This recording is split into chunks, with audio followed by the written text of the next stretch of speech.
Oi pessoal, bem-vindos e bem-vindas! Eu sou o Doc, o doutor das crianças, e este é o Clube da Saúde Infantil. Aqui a gente aprende e descobre que crescer com saúde é mais legal. Hoje vamos falar sobre o frio, o inverno e como essa época mexe com o nosso pulmão. Sabe aquele vento gelado que faz a gente querer ficar enrolado no cobertor? Pois é, ele também faz as doenças respiratórias ficarem mais fortes. Por que o inverno é tão difícil para quem tem problemas no pulmão? No Brasil, quando a temperatura cai, as internações por asma e DPOC, que é doença pulmonar obstrutiva crônica, sobem cerca de 30%. Só no inverno, acontecem mais ou menos 65 mil internações por crise de asma e 78 mil por DPOC. Isso custa ao nosso SUS quase 290 milhões de reais por ano. É como se a gente enchesse um estádio de futebol com pessoas precisando de ajuda para respirar. Ah, e não são só adultos. Crianças menores de 5 anos e vovôs e vovós acima de 65 anos ocupam quase 2 em cada 3 leitos de hospital durante essas crises. Mas calma, quando a gente entende, a gente se cuida melhor. Bora continuar. O ar frio faz duas coisas chatas. Ele contrai os brônquios, os canudinhos que levam o ar até o pulmão, e deixa o muco, aquele catarro, mais grosso. Resultado? Fica difícil puxar e soltar o ar. A cada queda de 1 grau na temperatura, as consultas por DPOC sobem mais de 4%. E se o frio vier junto com ar seco, pior ainda.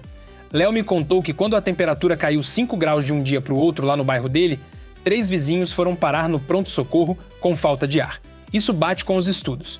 Uma queda de 5 graus aumenta em quase 1/4 as crises de asma nas 72 horas seguintes. Agora vamos lembrar das principais doenças que sofrem nesse período. Asma atinge muita criança e causa chiado no peito. No inverno, as crises podem subir até 45%. DPOC aparece mais em adultos que já fumaram ou vivem perto de fumaça. No inverno, o risco de internação é 2,8 vezes maior. Bronquiectasia é quando os brônquios ficam largados e acumulam catarro. A produção de muco aumenta 35% no frio. Fibrose cística, genética menos comum, mas 68% dos pacientes têm crise forte no inverno, viu? Cada doença tem seu jeitinho, mas todas sentem o baque do frio. Como perceber que a coisa está piorando?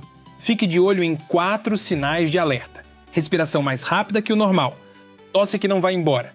Cansaço até para tarefas simples, tipo escovar os dentes. Catarro mudando de cor. Pesquisas mostram que 7 em cada 10 crises graves dão esses avisos até 3 dias antes de ficar sério. Então, olhe o vivo. Se puder usar um medidor de pico de fluxo, sopre nele todo dia. Se o número ficar abaixo de 80% do seu melhor valor, atenção! E o oxímetro? Se der menos de 92%, procure ajuda. Para agir rápido, existe o plano de ação familiar. Ele usa cores, tipo semáforo, zona verde, tudo bem, vida normal.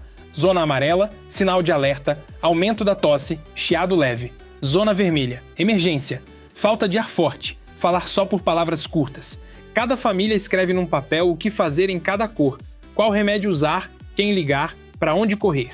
Famílias que seguem esse plano cortam quase 70% das idas inesperadas ao hospital. Vale muito! Que tal colar esse plano na porta da geladeira? Agora vamos olhar para a casa. Umidade entre 40% e 60% é o ideal. Muito seco? Use um balde com água ou umidificador. Muito úmido? Abra a janela quando sair o sol. Isso reduz 1/3 das crises. Poeira, ácaro e mofo são inimigos. Capas anti-ácaros nos travesseiros, tirar cortina pesada e limpar com pano úmido ajudam a cortar pela metade a exposição a esses bichinhos.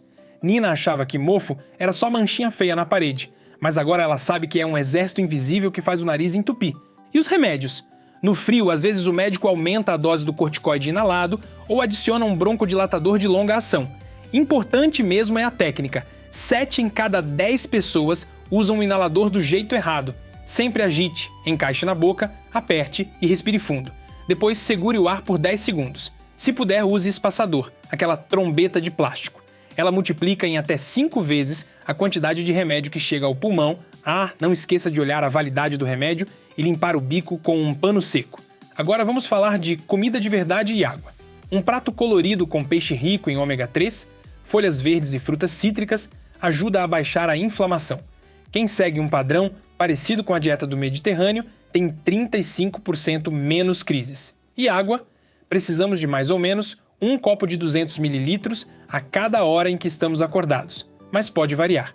Beber líquido morninho deixa o catarro mais fino, quase metade mais fino, segundo os estudos. Fácil de tossir para fora. E não se esqueça da vitamina D. Tomar sol de manhã ou suplementar, se o médico mandar, reforça a defesa do corpo. Frio não é desculpa para ficar parado. Mexer o corpo todo dia mantém o pulmão forte. Caminhar na esteira, fazer alongamento, yoga leve ou até soprar canudinho dentro de um copo com água ajuda a musculatura respiratória. Programas assim podem cortar 30% das crises de asma e 40% das internações por DPOC. Se for sair na rua e estiver abaixo de 5 graus, use cachecol cobrindo o nariz para aquecer o ar antes dele entrar. E sempre faça um aquecimento dentro de casa por 10 minutos antes de pegar o frio lá fora. Vacinas são superpoderes. A da gripe todo ano, antes do inverno, reduz quase pela metade as crises graves em quem tem DPOC.